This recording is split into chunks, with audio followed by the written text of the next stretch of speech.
Hi, folks. I'm Robin Lin. I'm going to share with you some of my slides that I've been collecting over the months and years, and wanted to share what I'm seeing around the world, and hopefully they'll be of some use to you all. So, share slides. And here we go.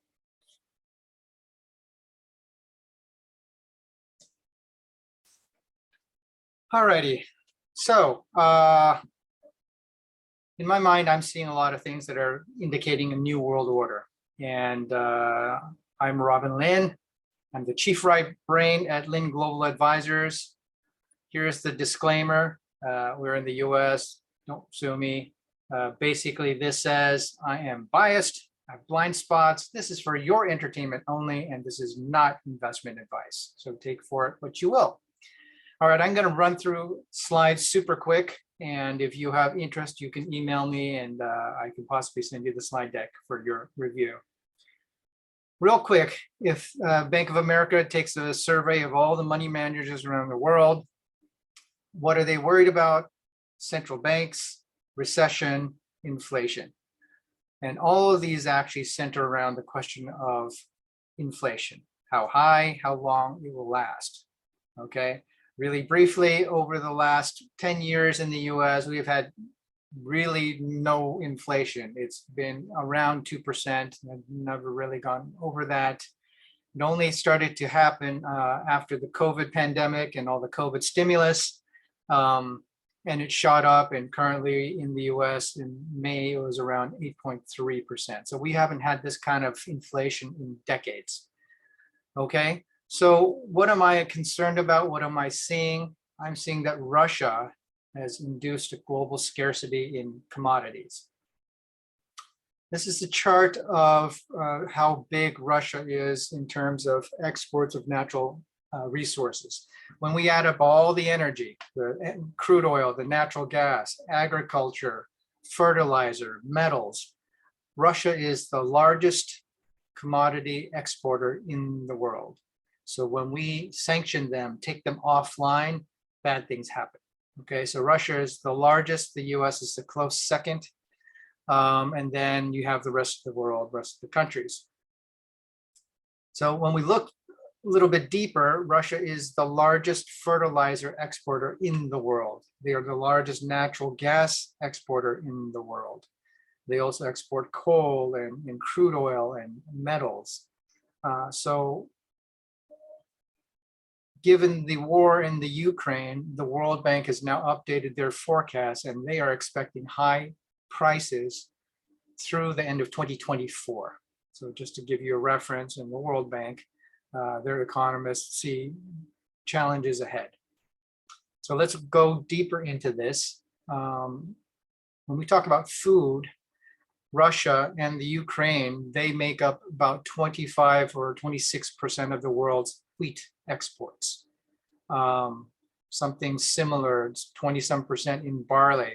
And here you go for Europe, especially in the Middle East, the Ukraine and Russia make up over 70% of the world's sunflower oil.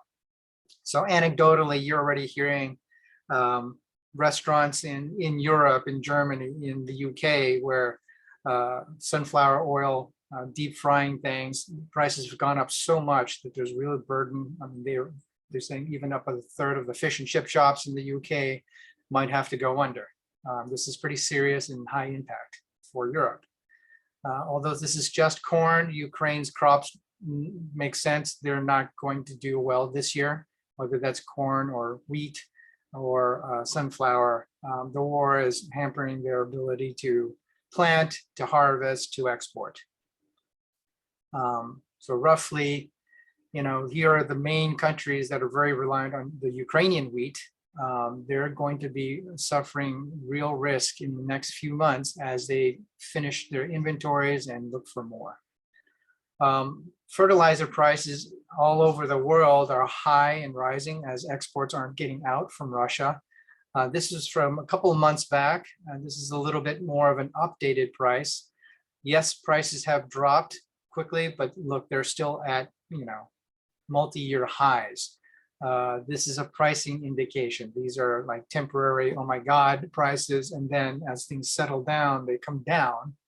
But given the fact that Russia is not able to export on the level that they used to, um, these prices, in my mind, probably are going to remain elevated for quite some time.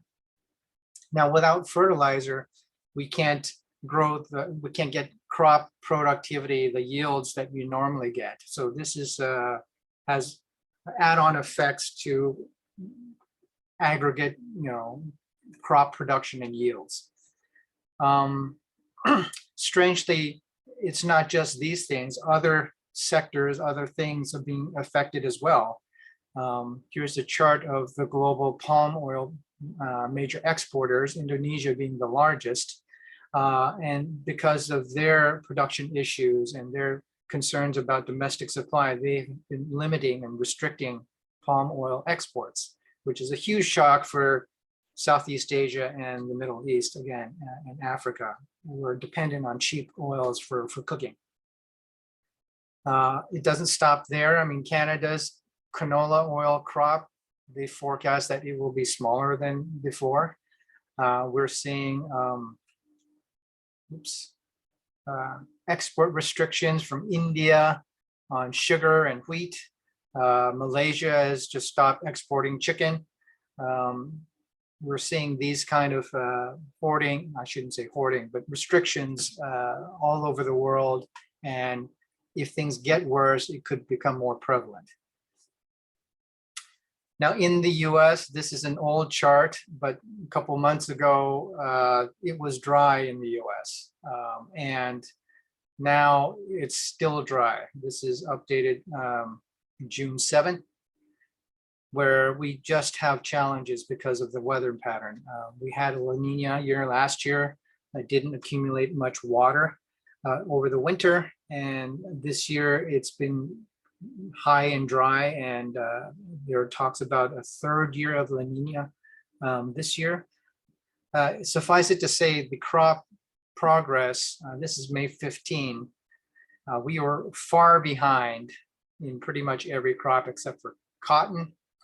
And when we look here at June 7, where the corn crop is catching up, it's relatively good crop, soybeans are catching up, but the wheat is still far behind historic averages and quality. Even Canadian inventories have been winding down, and they share a similar weather pattern with the US. So their crop outlook isn't looking terribly positive either. And keep in mind that fertilizer prices have gone up so much, as well as diesel prices, that for every farmer, many of them are choosing to plant less, produce less, use less fertilizer, and then layering on the climate issues, we should have to be concerned about production yields for 2023 from North America. So doesn't surprise anyone that crop prices are going to go up. We also have a massive bird flu outbreak in the US. We've already culled 37 million chickens and turkeys. So expect chicken meat and eggs prices to go up this year. In Europe, doesn't look that good either. South America, they have the opposite problem, probably too wet. So their crop outlook doesn't look great.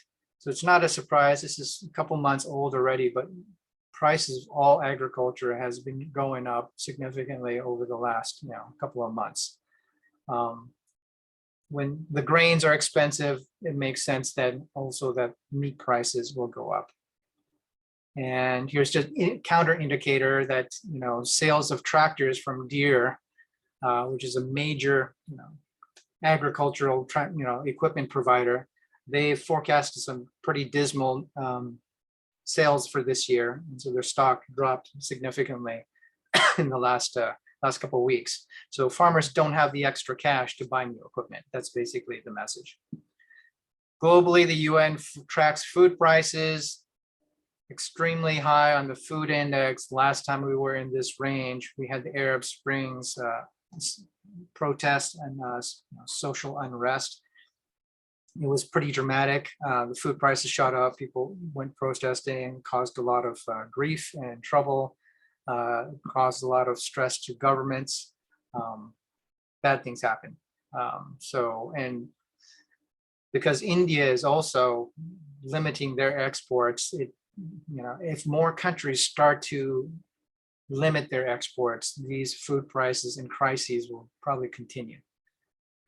Really quickly, these are some of the countries that are most susceptible to not being able to get access or import foods. And with the US dollar also being strong, and then typically that means these currencies are weak, it's a double whammy of price and then extra high price. Just quickly for reference, normal maps, we see like the world map is flat.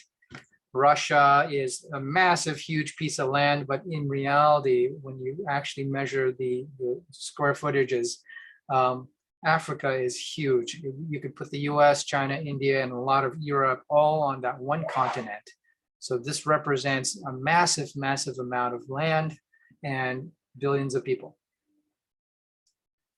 Jumping to energy now, here's a quick picture of the natural gas dependency of Europeans for Russian natural gas. So as the color gets darker, you become more dependent on Russian natural gas from pipelines. You see Germany is roughly 50% dependent on Russia for their natural gas.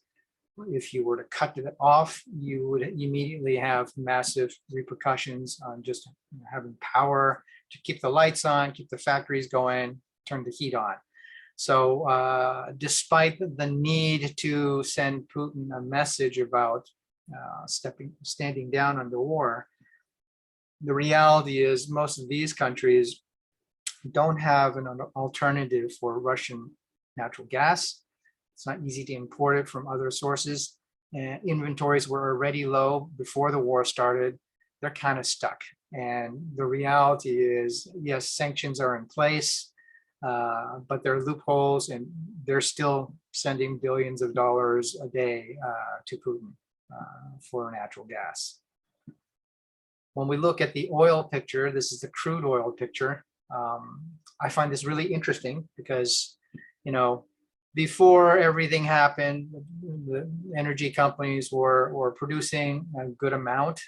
COVID happened, and as any normal human and normal CEO would do, COVID is a pandemic, lockdowns, economic disruption, you shut production. You shut down your oil well heads, you lay off people, you don't invest in equipment, and it makes sense that production starts to fall down. About last year in the summer, we were getting towards that kind of break-even-ish level. And then it didn't really change. In between here, we had Biden become president. We had the global effort to go for renewable energies and kind of disincentivize conventional energies. So it would make sense these oil companies decided not to produce or not to dig or not to increase any production. So production started to fall this way. And it doesn't take a genius. It's very obvious that if you were Putin, this would be a great time to start a war. Okay. This situation isn't really resolved yet either. Talking about Europe again, we're saying about these pipelines bringing in natural gas. Well, if you can't get it from the pipeline, you have to ship it over. And what happens is the countries that have natural gas, they produce it, they freeze it. When you freeze it, it turns into a liquid. Then you can put it on a ship and then ship it somewhere. Unfortunately, what people don't realize is that process is extremely challenging and requires special equipment and special ports. So export terminals from export countries have to be built first, and then import terminals of LNG need to be built and ready on the other side. What we're seeing here is total demand for LNG is up and to the right. Operationally, we can only do the blue. With this war, let's hurry up and build more terminals. That's the red. Whatever you do, there's a huge gap. it takes 2-3 years to build a terminal. And that's just a gap and billions of dollars per terminal. This gap is going to be here for several years, no matter what you do. So Europe in particular has a real energy stress factor here that is long lasting. There's really no good option here. Okay. And just for reference, who has natural gas? Russia is the big dog. Iran is sanctioned, so that's not flowing easily. Qatar is the world's largest exporter of natural gas. Australia and the US also have healthy exports of liquid natural gas. The US, since the war started, has been one of the major shippers of natural gas to Europe. Unfortunately, there was recently a fire in one of the export terminals in Texas. That terminal will be shut down for at least 3 weeks. So suddenly Europe is in deeper trouble, unfortunately. And when we talk about OPEC, yes, they have talked tough and have been reluctant for many reasons to suddenly produce a lot more crude oil. But when you think of it this way, they've been below what they've been planning to produce for quite some time. This seems to indicate, this is my speculation, that there could be some structural reasons why they're not producing more. Obviously, manpower is some issue, instability in some of the OPEC nations like Libya. However, Saudi Arabia is the big dog, and they have historically been able to turn on and off their production. And still, we're seeing a huge deficit of what they can produce to what they promised to produce. So this is something to bear in mind, that it is possible their issues are structural and maybe longer term. And even if they wanted to produce more, they couldn't do that quickly. Looking in the US, just to quickly, the storage of our crude oil, including the SPR, Strategic Petroleum Reserve. If we add up that crude oil plus the gasoline, plus the distillate, which is kerosene and diesel, plus the jet fuel, we are far below inventory compared to past levels. When we break that down more specifically, this is sad. This is the crude oil. Biden, because of the high gas prices, released our Strategic Petroleum Reserve. We typically in the US, we keep about 180 days of emergency crude oil in case of disaster or war. He's brought that down to only a third left now. So with the idea of releasing that oil, helping oil companies have extra inventory that's not expensive, and then hopefully bringing down gasoline prices, that hasn't been working.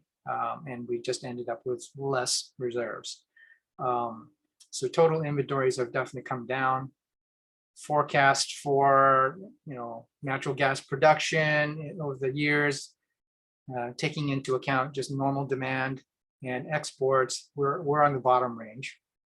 And right now in Texas, in parts of the US, there's extreme heat. So natural gas is used domestically for producing electricity.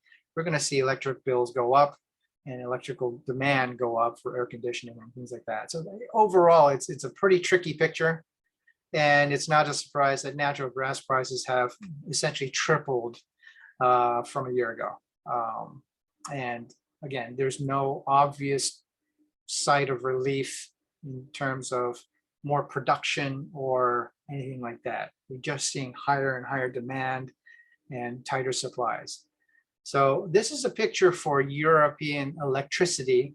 Let's say you were in Germany and last winter you were paying $50 a month for your electric bill. Well, because of this war, suddenly you're paying well over $200 a month for your electric bill. This is a sudden shock. This hits the pocketbooks of every citizen. And if you don't have extra savings, you could find yourself in a bad place pretty quickly.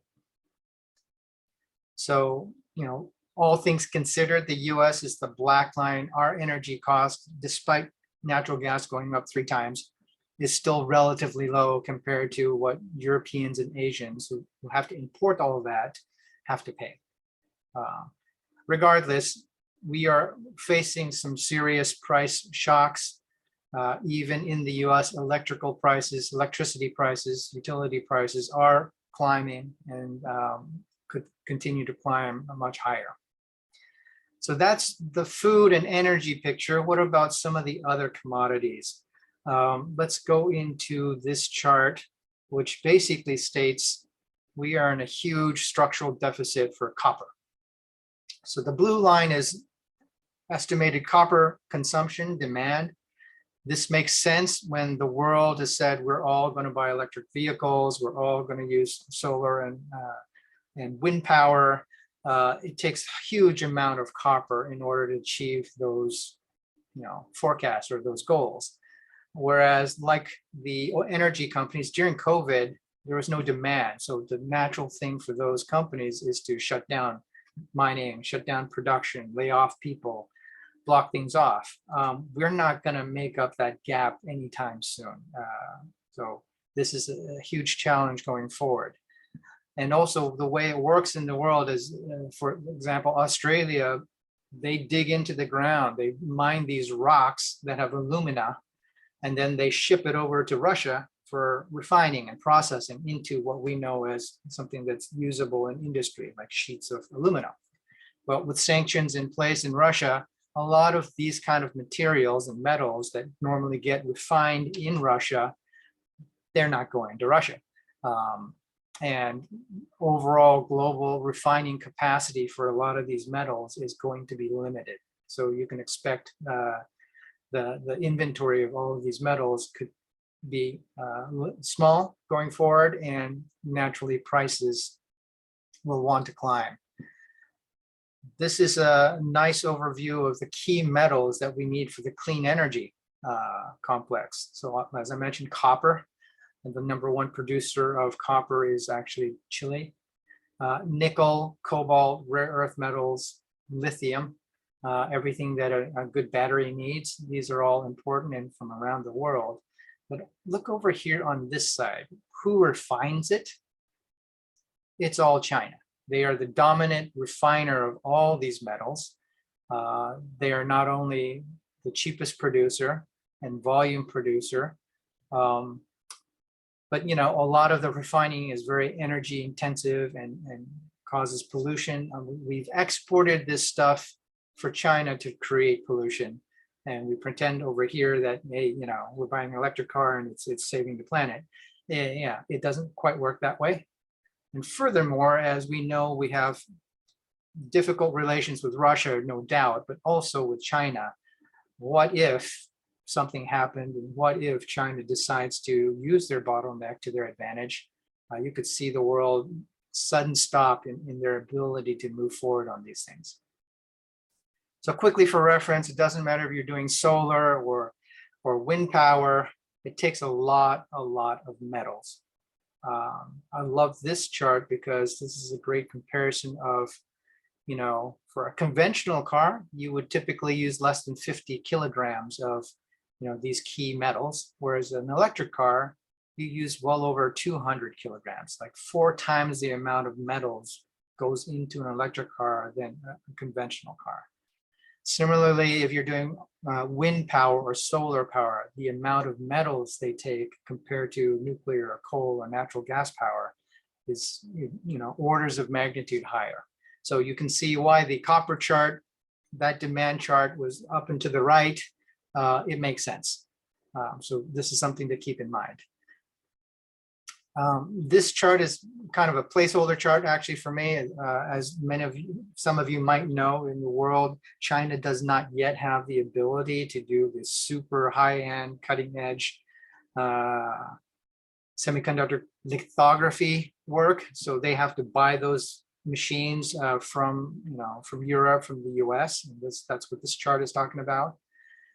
But on the flip side, semiconductors are now a key foundation for the global digital economy. We need our smartphones and computers and cars It's all digitized. We need semiconductors. And one thing that happened because of this war in the Ukraine, the Ukraine produces 70% of the world's neon gas. And of course, neon gas is the critical component, input component for the lasers that they use in the semiconductor fabrication process. So when they're etching all the super small boards, you need lasers and you need neon gas to drive those lasers. Strangely, I can't find any really good up-to-date information. Last I saw, the Taiwan Semiconductor, which is the largest semiconductor fab in the world, a month ago, I saw an article where they stated that they had 2 months inventory of neon gas. And I'm thinking that without an easy or alternate source that could ramp up quickly, this could be a problem and a bottleneck for the semiconductor industry. And perhaps this is part of the reason also why Samsung and Taiwan Semiconductor have been boosting prices 15-20% for their customers. Now, if you know anything about the semiconductor industry, those kind of price boosts are massive, because these companies really run on very thin margins, but high quantities. To ask customers to suddenly pay that much more is a huge deal. And I'm quite concerned about prices of electronics, as well as supply and production limitations. Could be a challenge. Okay. Going on to another factor that I think is important, something that I think China will cause for the rest of the world. So as you may have seen in the news, China last couple of months have been dealing with COVID outbreaks. And because their vaccine was not very effective, they opted for a zero COVID policy, and they just locked down big cities, big parts of, hundreds of millions of people. And this is causing huge backlogs and all sorts of things. This is a picture of Shanghai port, and all these little triangle things are ships hanging out, waiting to load or unload around Shanghai. Now, that looks like a lot. What's the reference point? Well, in the past, around that time, 300-400 ships are hanging out around there. But because of this lockdown, that's spiked up to 700-800 ships that are just hanging out. When we look at all of China, all the ships and all the ports, we're talking about 20% of the world's container ships are all hanging around these waters, waiting and just waiting and waiting. So, the lockdown in Shanghai was well over 50 days. So these ships at least had to wait, a month and a half. And as you work through the bottlenecks, they're going to wait even longer for a lot of them. So I would imagine that, we already saw what supply chain disruption looked like during the COVID pandemic years. This is still coming. So whether you're in Europe or in the US, all of this is jammed up. You're not going to get your inventory for months. And this is a huge challenge for consumers as well as companies. If you're waiting for parts and they're on a ship, they don't arrive 3, 4, 6 months later, you may not create any sales or be able to keep the lights on, for that matter. So yes, inflation is a big deal globally. I can't even read the fine text print. All I need to know is it's all red globally. It's a problem. And I think I've shown you some reasons to be concerned that these bottlenecks and scarcities will persist for a while.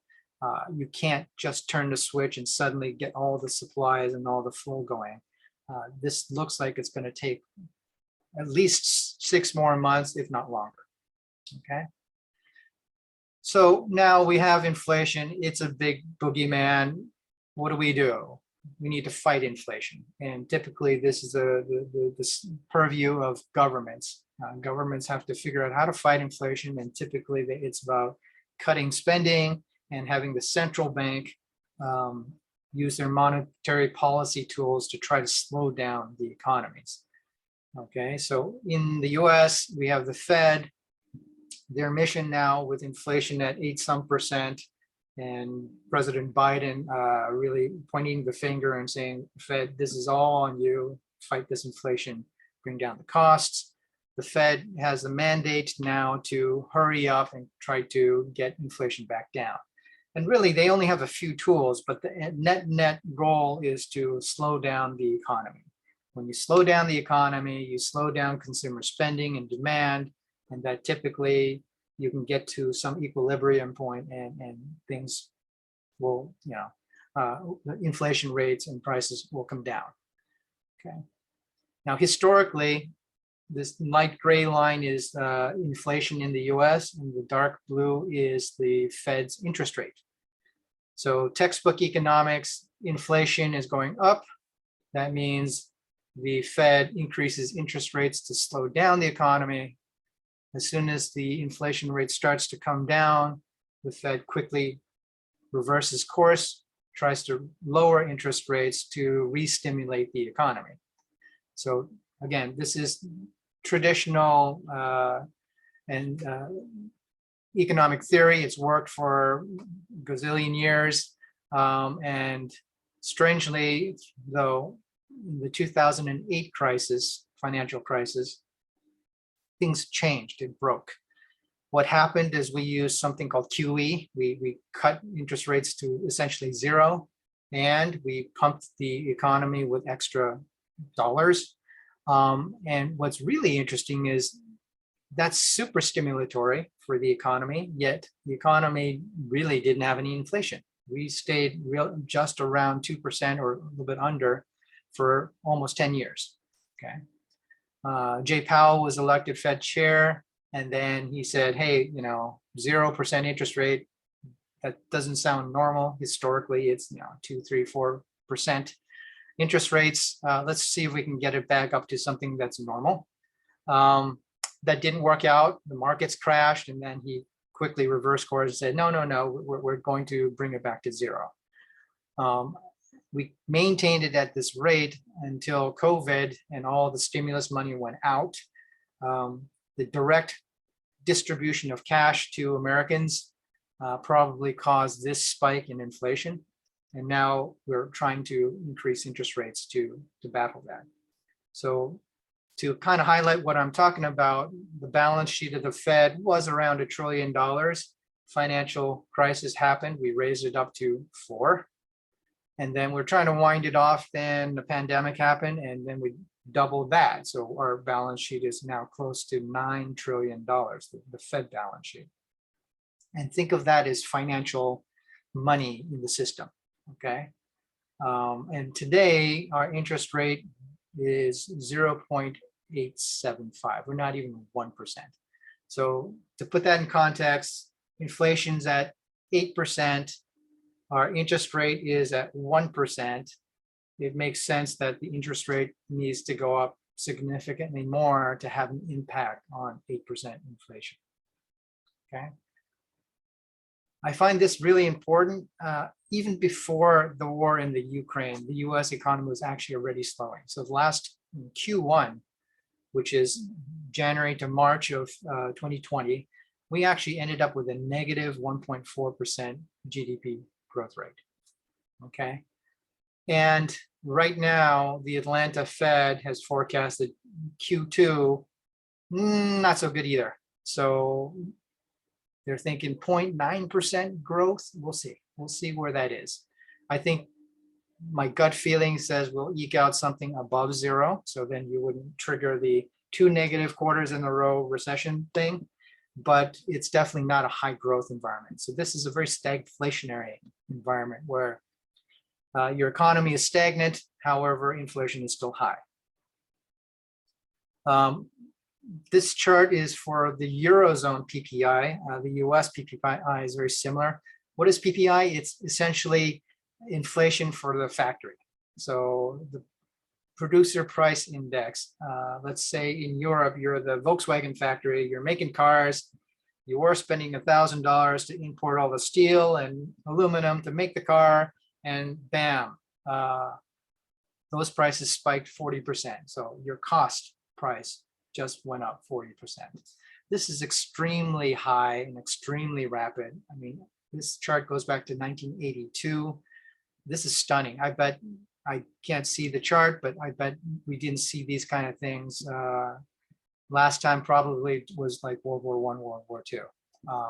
So now that Volkswagen has produced their car, that's 40% more expensive to them.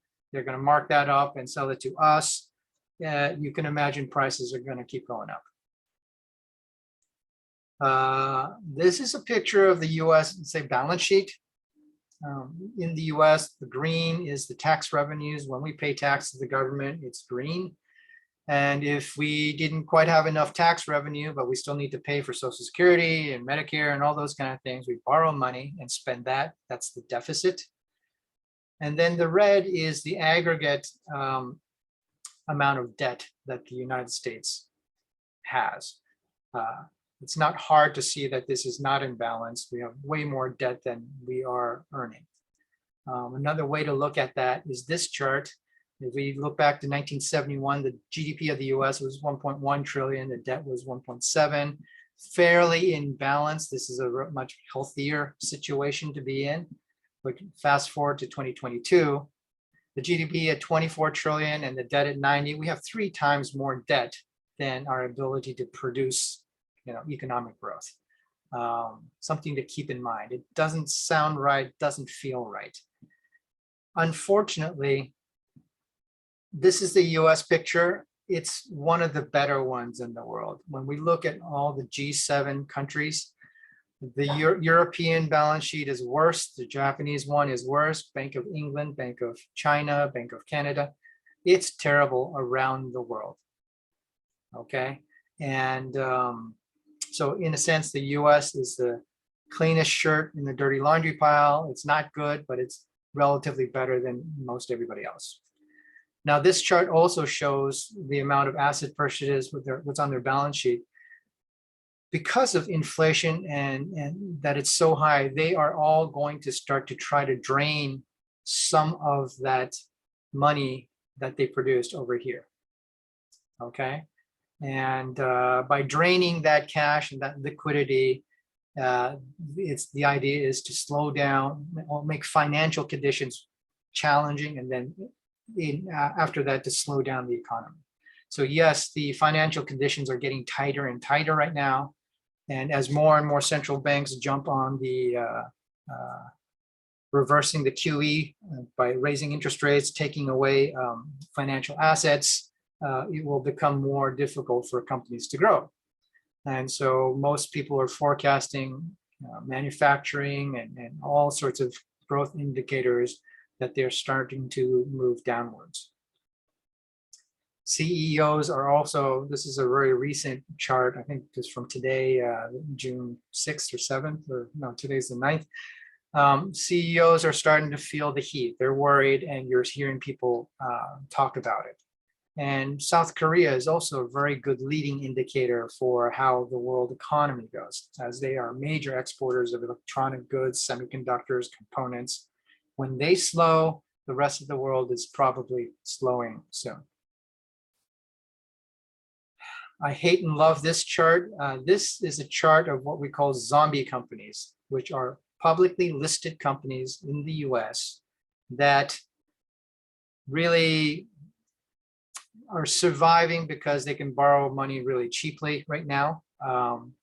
But they're making only enough to keep themselves floating. Their growth and their sales is only so much, and they often borrow money in order to keep growing. So they have to make interest payments on their debt.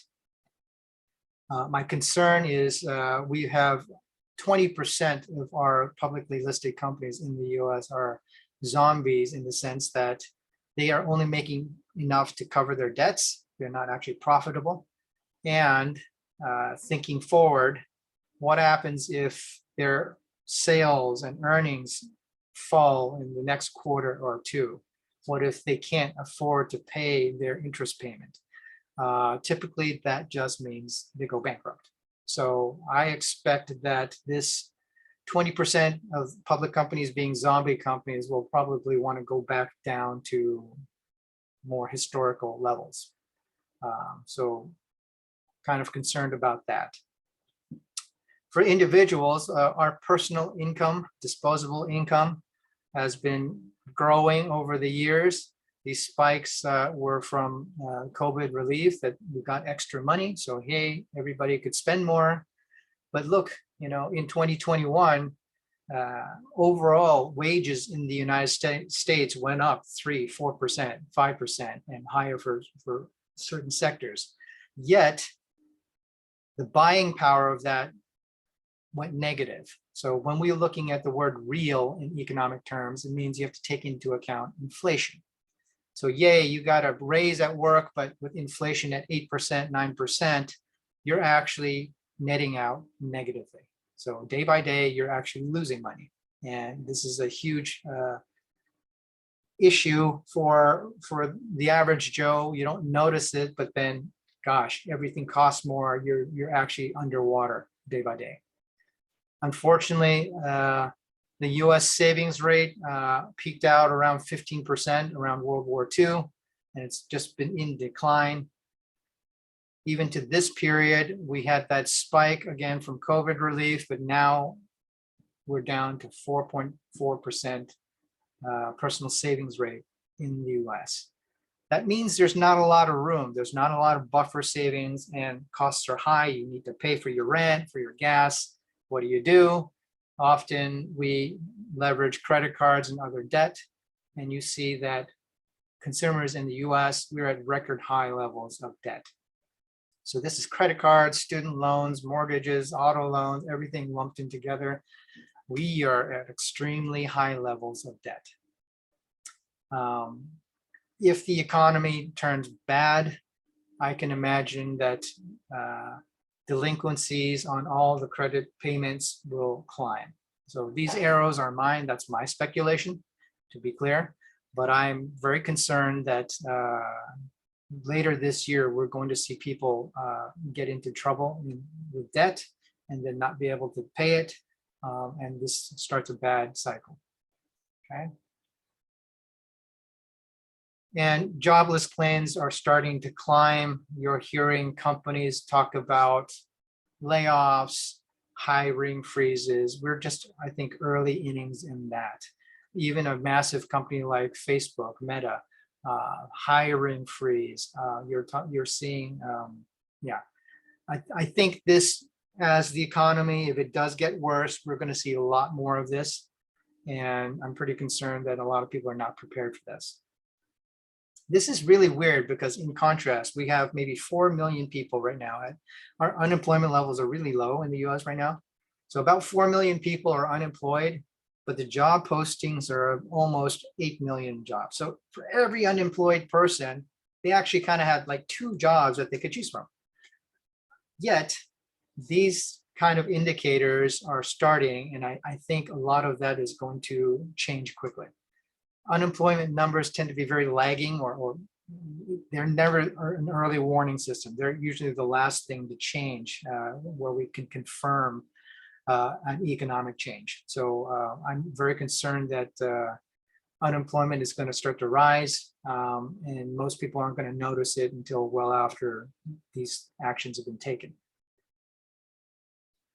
And emotionally, people are feeling not satisfied with their financial situation. It's weighing on consumers. Inventory levels are really high. You've seen Walmart and Target announced terrible earnings. They have incredibly high inventory levels. We're probably going to see some discounting pretty soon, so they can clear out some of that stuff. But now we're going to see if consumers actually want to buy it. So that'll be interesting to note. And in the news, this is important. In the news, you may see news that, hey, consumer retail sales are fabulous. They're growing, month by month. But once you take into account this black line, when you take into account the inflation factor on what we're spending, we're not growing retail sales. Consumers are not buying more. They're just paying more for the same amount of stuff they're buying. Okay. And that's a very important distinction to keep in mind, where that might be a false signal and you might see it in the news, but I don't think it's correct. As you may have also noticed, mortgage rates have climbed dramatically. So literally a few months ago, mortgage rates for a 30-year were, 2.5% to 3% for a 30-year mortgage, and it's since jumped well over 5%. And this is having a debilitating effect on home sales, because your mortgage payments would suddenly jump by 1,000 or 2 for the same property. And it's starting to affect home sales, existing and new home sales. For renters, last year, this is the national average, rents went up 16% and for hot areas, maybe it was even more. This is very scary because there doesn't look to be an end in sight. Home prices are so high, people couldn't afford to buy them, so they rented. And now rents are so high that if you're not prepared, it'll hit you hard. So for many Americans, rent becomes 30-40% of their monthly paycheck. This becomes a huge burden. Let's see. So aggregating these things and these concepts, what I see is the Russia-induced commodity scarcity is a long-term inflation pusher. Don't see quick ways to resolve that. These things take a long time to produce and increase production, and then we are jammed up with the war. They might not even be able to get it out of the area to ship it to other countries. This is a long-term issue. The supply chain problems because of COVID lockdowns in China, these are temporary, but I don't think the inflation effect of those things have hit the shores of Europe and the US yet. So I expect that this effect will become full-blown within 6 months and then peter out, as long as China doesn't have to re-lock down their country for COVID things. Adding these two factors up, you just have high inflation, high prices. And for rich countries, this really means stagflation, even recession. For poor countries, we're really talking about famine, social unrest, wars, conflicts. It doesn't look good. And again, when you have inflation, you get governments, central banks doing things to slow the economy in order to fight inflation. So all of that together, inflation, monetary tightening, we are going to have global stagflation or worse. Okay, I don't think we can avoid this.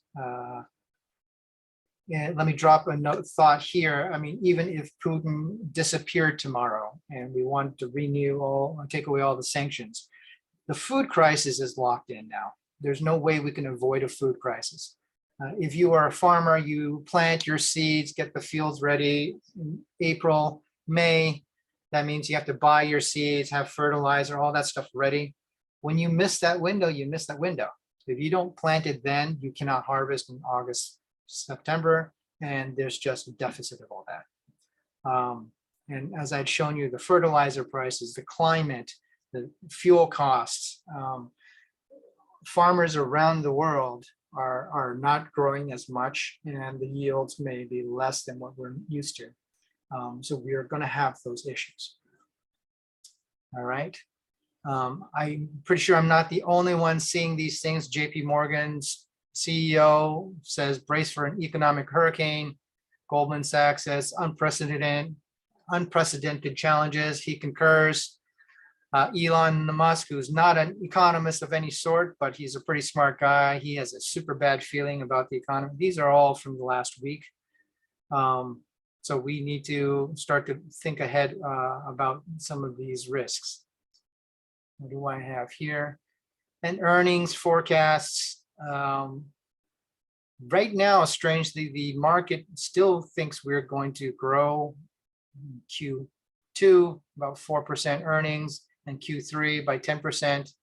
I think this is highly suspect. So this is a possible pressure for stocks. Okay, so those were the charts that I thought were relevant, and they're based on a lot of research that's not done by me, but very credible places. Now, what does this all mean? Aside from the fact that inflation and the economy may be slowing down, what else could this mean? So here is my crystal ball. This is my musings, my opinions, my speculations. So take for it what you will. I'm very concerned. I tend to look at the world from a geopolitical angle. So when I look at the geography and the demographics on top of the economy and politics, as well as technology, I see a lot of risks. And basically, high prices, high inflation, well into 2023. I see bankruptcies, unemployment rising, the economy stalling or going to a recession. I think the US is definitely already in stagflation. Maybe we get into a recession. I think Europe is really headed towards recession. So these are challenging things. I see social unrest increasing quite a bit as scarcity economics, the lack of things, then higher prices creates a lot of social economic tensions between the social economic groups. You're seeing in the US already the food banks, food stamp demand, all of these have been climbing, and it's very worrisome. And I don't think the high food prices and high energy prices are fully hitting America quite yet even. Okay. I think the Ukraine war will be a long war. So why do I think that? Basically, Putin has shown the world his military is really not so fearsome and competent. He hasn't done a great job in blowing our minds there. But as one of the first slides I showed you, he does know he is a commodity powerhouse. And I believe he will absolutely leverage that to, quote unquote, win. And so in his mind, I believe, how would he win? He will win if all these, the Western alliance, all these sanctions against him, if people start to not be able to take it, bend the knee and say, I don't like you, Putin, you've done some bad stuff, but I really need wheat, or I really need natural gas. I'll bend the knee, I'll buy it from you in rubles. I think that is his ultimate goal now, that he wants the West to fracture, and he wants to prove to the West that he is important and he needs to be taken seriously. Okay. Now, it takes time for us to get to that level. We're only 100 some days in this war. In 6 months' time, this effect of taking Russia off of the global commodity exporter market will bite really hard. You're seeing signs of fractures already in Europe, and I think that is his goal. On the other side of the coin, the US is the second largest global commodity powerhouse. For the US, and if we look at this historically, the US never gets involved in these world wars until some bad guys kill Americans. In the meantime, we always say, hey, Hitler, you're bad, we don't like you, you're sanctions, and we supply everybody else. So whether that is weapons or food or fuel, the US is a happy seller and supplier to the rest of the world for conflicts. And I don't think it's different this time. We don't want to be involved, boots on the ground in the Ukraine, but we're more than happy to sell weapons and food and energy to anybody who's fighting that.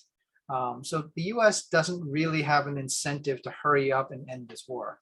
The US can play the long war and is willing to play the long war. So with the US and Russia neither really in a hurry, I think this just drags out.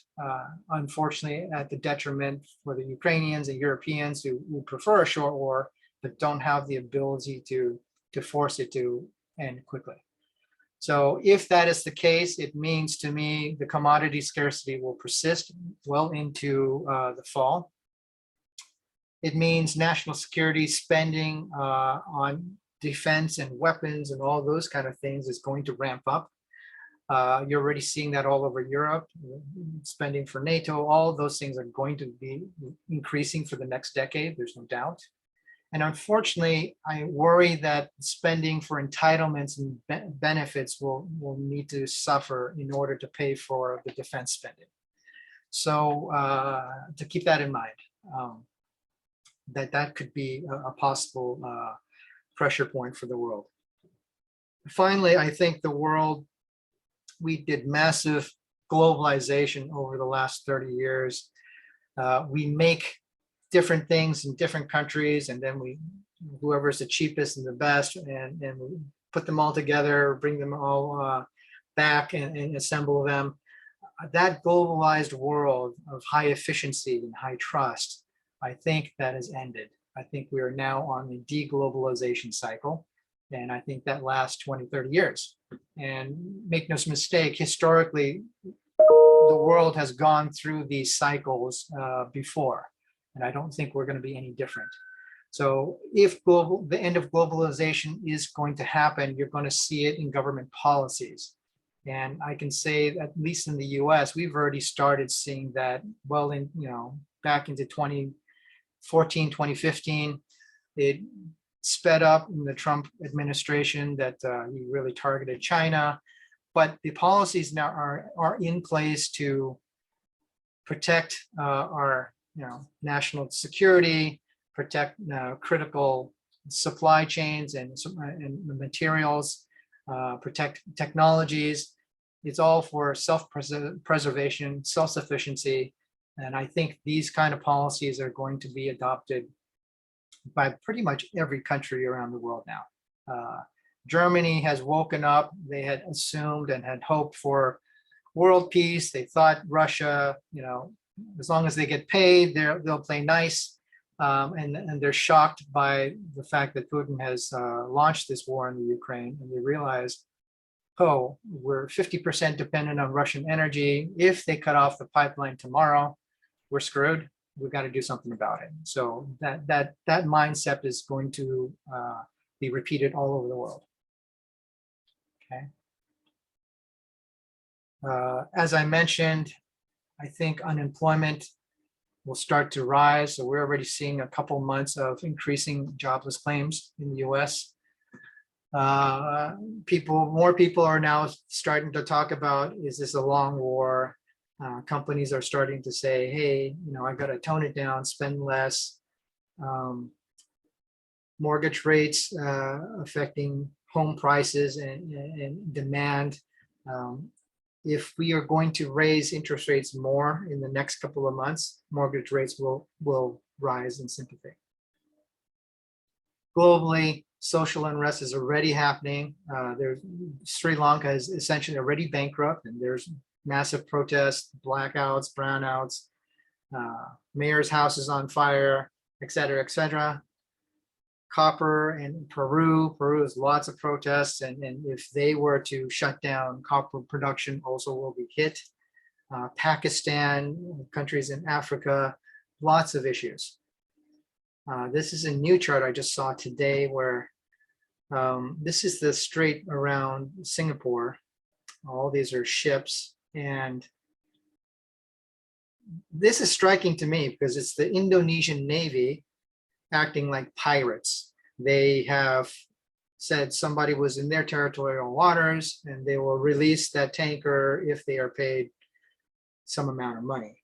And it's very fascinating. I think the government in Indonesia can't say these are renegade naval officers, so they're kind of backing it up, but this can't be a healthy thing going forward. And you may remember a couple years back in Europe, especially in France, there were the yellow vest protests. Fuel prices climbed so high, everybody freaked out and they couldn't make a living, so they started protesting. Well, I think that we're going to get a revival of this movement all over the world. Just a few days ago, I just saw this article about South Korean truckers basically doing the same thing in Korea because fuel prices have climbed so high that they can't make a living. Here's sad chart that I wanted to highlight. Obviously, this is the euro ruble exchange rate, currency exchange rate. It was going along just fine, and then Ukraine war happened and the ruble collapsed. Sanctions were going to happen. NATO was getting together and strong. And President Biden even mentioned that, look how strong we are in the West. Rubles, we just made you collapse. And then this happened, this rebound spike, basically back to 2014, 2015 levels. Now, no matter how powerful the central bank of Russia is, they are not powerful enough alone to be able to create this kind of spike. This tells you that somebody is buying rubles in order to pay for Russian commodities. And whether that's breaking sanctions or finding sneaky ways to do it, this is very telling and very worrisome that, on 100 days into this war, and despite the unity of the West towards Russia, are cracks starting to appear. Okay. So anyways, globalization towards de-globalization, a lot of changes are happening around the world, socially, economically, politically. I think the world breaks into alliances, fragments into a US dollar alliance, probably a Chinese renminbi alliance, maybe a euro alliance. I have a question mark just because I'm not sure the eurozone will come out in 5 years in a strong position. So they may not be able to hold an alliance that is powerful. We'll see about that. What does that mean? The alliances means economic barriers for unfriendlies, favored trade for friendlies. There is already an ongoing conflict in space, in cyberspace, economics, currencies, and technologies. It's been happening for 10 years. We don't normally pay attention to it, but you've heard all the hacks and currency wars and things like that. This is ongoing. China just launched their own space station. We just sent up 3 astronauts to go live there. The International Space Station is ready to be decommissioned. And the US space program, we had canceled the space shuttles. So literally for a decade, we've been paying the Russians to transport our astronauts up to the space station. This is going to change. Everybody's going to go for it hard and not share. So I see that happening. I see restrictions on tech, travel, capital, a massive effort to reshore of critical industries, technology, talent, bring back all those semiconductor factories and et cetera, a huge move for self-sufficiency for food, energy, critical materials. We saw that China refines all the materials that you need for an eco-friendly energy policy. We're going to have to reshore that and not be dependent on China for those things. And again, boosting self-defense spending. And I think it's likely at the expense of entitlement spending. Real quickly on the geopolitics of things. So I don't have the 2000 chart, but it's very telling. The 2000 chart was mostly blue, meaning that the United States was a dominant trade partner for that country. And fast forward to 20 years, China is all red. They are 70% dominant in terms of being the #1 trading partner for the rest of the world. And when we look at where Russians are saying unfriendly countries, you must buy in rubles. If you inverted that, that looks probably like what the US dollar alliance countries' systems will look like. And of course, everybody's going to be scrambling to get people on their team.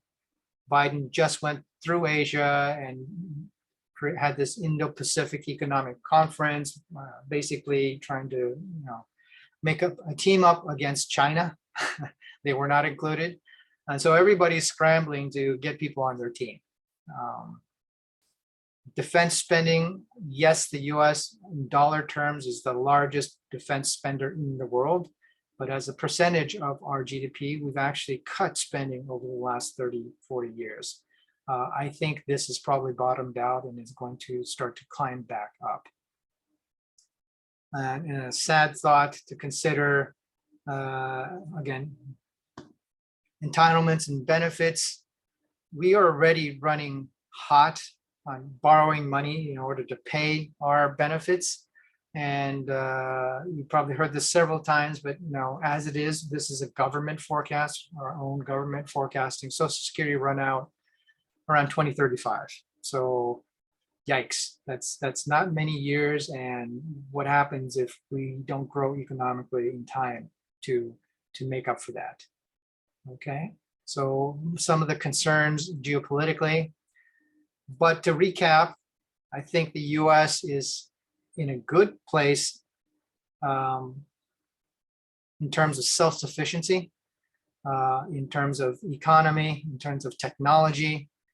The greatest weakness I'm concerned about is, when we look at Western democracies, we have a hard time unifying, and given the powerful effect of social media, we're much more polarized and divided than we ever were.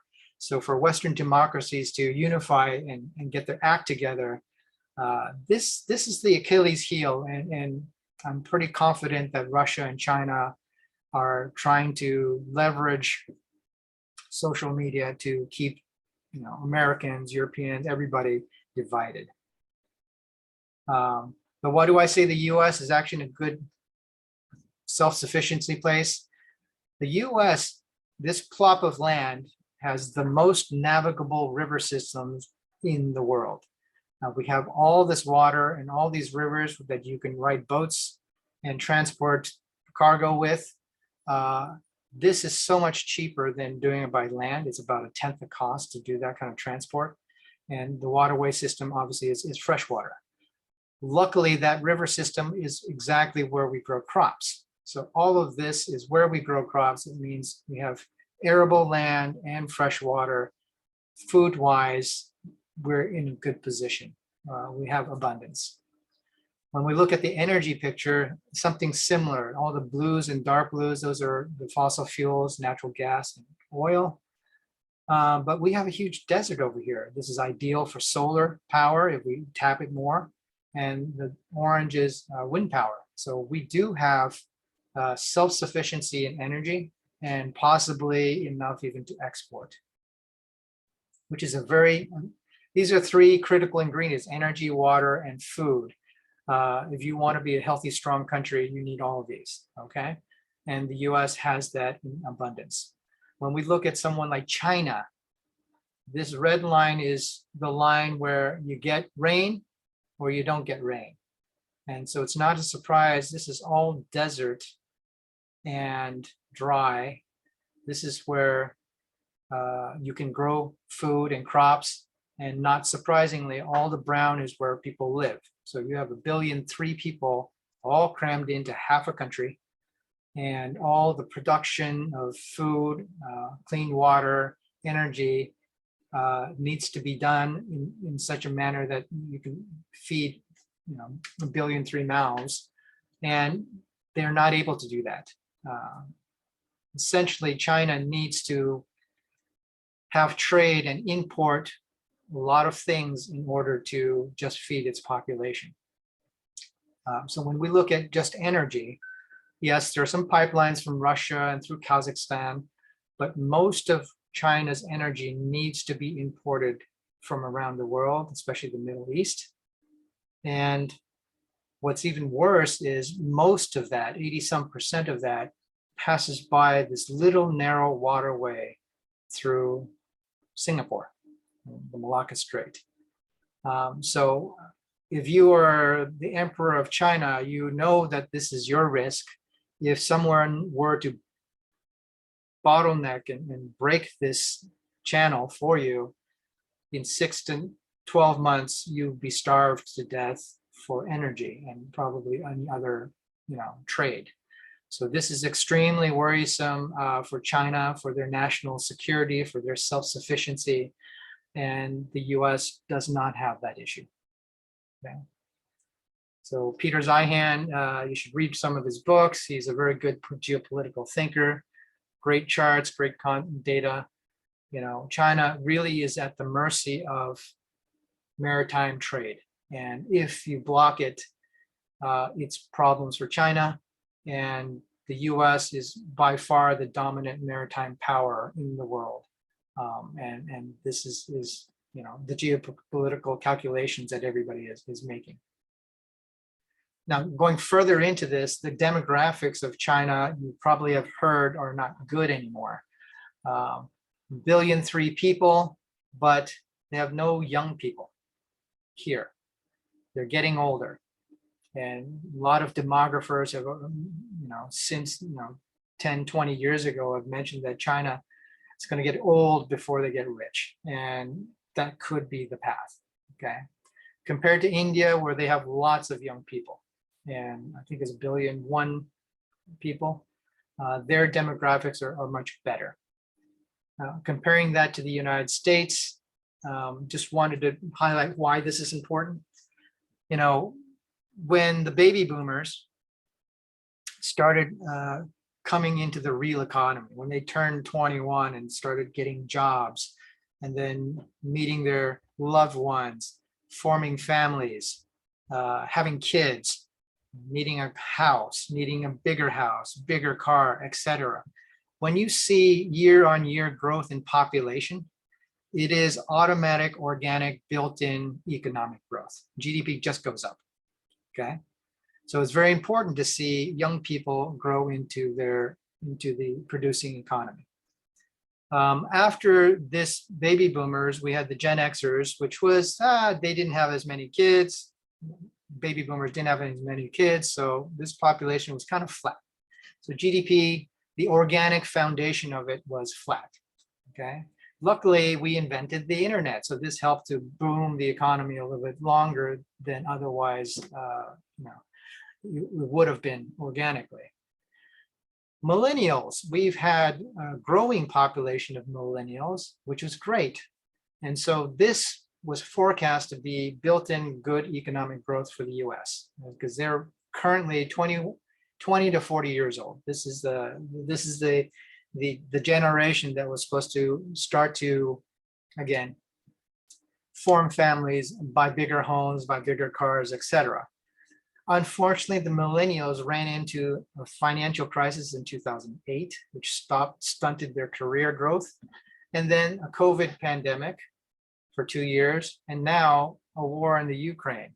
This poor generation has faced a lot of challenges. So even though the organic economic growth foundation is there, they've been faced with a lot of other headwinds. So this is a very challenged generation. Unfortunately, because of those crises, people had less kids. And so the Gen Xers, this population is on a year-on-year decline. So my kids are in this generation, and their benefit is that, it used to be really hard to apply for, getting into, say, Harvard, because there's so many kids applying. Well, they are going to have less kids competing with them. So maybe they can get into a better school if they do their homework and try hard. But my point being, these things are baseline indicators for future economic growth. They're very important.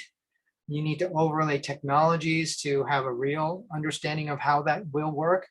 But for the US going into 2030, the millennials are there. They technically have economic engine to keep things going. But after that, we are going to need some amazing technology to keep that engine running smoothly. Okay.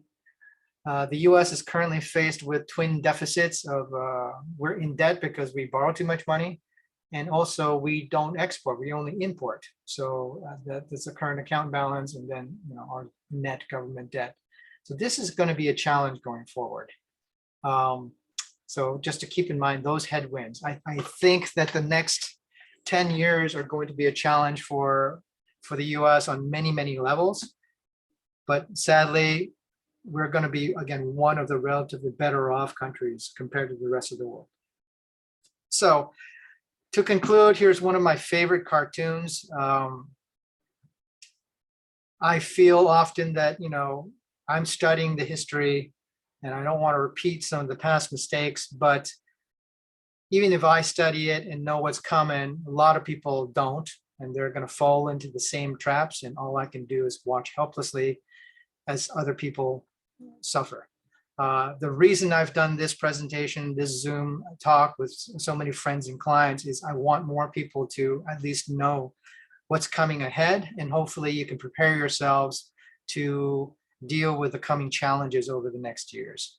So don't panic. We can do it. We're going to get through this. It's going to take a few years, but we're going to manage. And let's get prepared. So let's think about shoring up your financial reserves and cutting spending and things like that. And listen to me every once in a while if you want to get some ideas. Specifically, if you can, have your emergency funds, top that up, have 6 to 9 months of living expenses. This is for emergencies, medical emergencies, job changes, etc. We don't want to get caught in a cash flow problem where you don't have the cash to pay for it. You go borrow some high interest loan, and then that just snowballs and you get out of control. That's often what you see with people who get into financial crisis. Please, let's try to avoid that.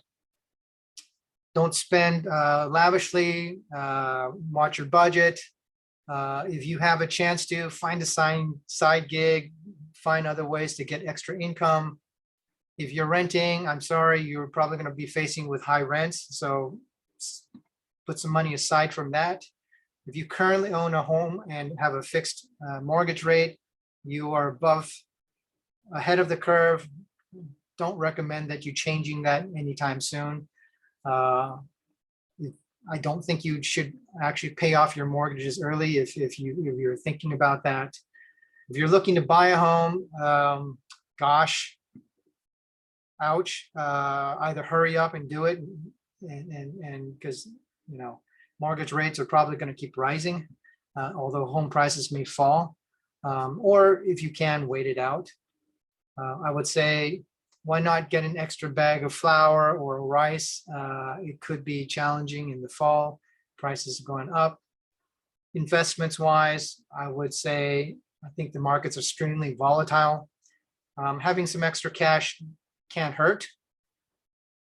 And if you're a long-term investor, I think there are opportunities ahead where the market may correct severely. And if you have the wherewithal and done your homework, that would be a better time to get in than now. Okay, so that's it. I hope this was useful and made some sense. Again, I'm Robin Lin, and reach out, follow me on Twitter at TouTzu's, or email me if you have questions or anything. And good luck, and stay safe. And I hope I'm wrong on a lot of things, but if I'm not, I hope you prepare yourselves. All right, signing off.